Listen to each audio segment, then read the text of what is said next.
Welcome to all students. Then in this lecture the next paragraph of respiratory organ is each septum.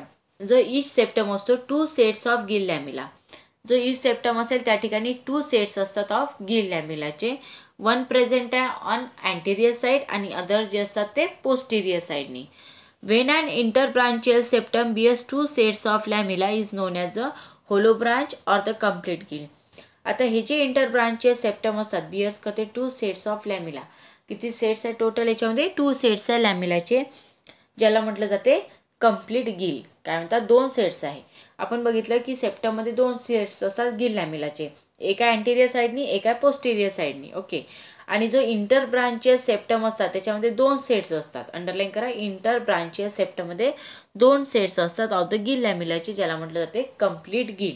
काय म्हणतात त्याला complete gill, किंवा लक्ष ठेवायचं असेल तो hollow branch. And single set of branchial lamella is regarded as a hemibranch or demibranch or the half gill.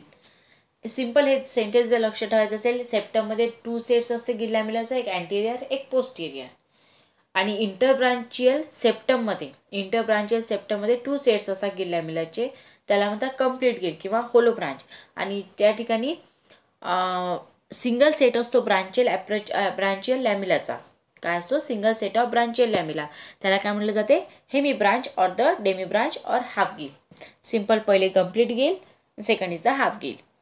A gill pouch. आता झालं आपल्याला गिल लॅमिलाचा. आता पुढचा पॉईंट अंडरलाईन करा, gill pouch. Gill pouch does contain the posterior demi branch or of the one gill and the anterior Demi branch of the succeeding gill. आता gill पाउचमध्ये काय म्हटलेलं आहे, त्या ठिकाणी पर्टिक्युलरली पोस्टेरियर आणि अँटेरियर एक डेमी ब्रांच असते वन गिलची आणि दुसरी डेमी ब्रांच असते सक्सेडिंग गिलची. गिल पाउचमध्ये पोस्टेरियर आणि अँटेरियर, पोस्टेरियरमध्ये असते डेमी ब्रांच वन गिलची आणि अँटेरियरमध्ये असते हेमी ब्रांच ऑफ सक्सेडिंग गिलची. In Scoliodon there is one demi branch borne by the anterior face of the hyoid arch and four holo branch borne by the four branchial arch and fifth arch is gill less or a branch. पुन्हा सांगते sentence बघा.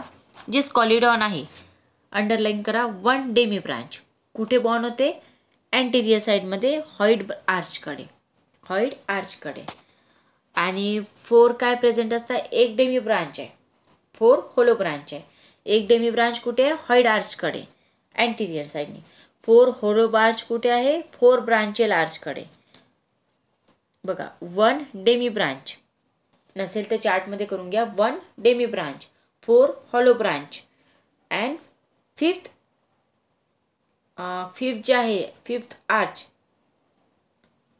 Is a gill arch किंवा अ ब्रांचकडे असते. Okay. One demi branch कुठे आहे anterior साईडनी हॉइड ब्रांचकडे.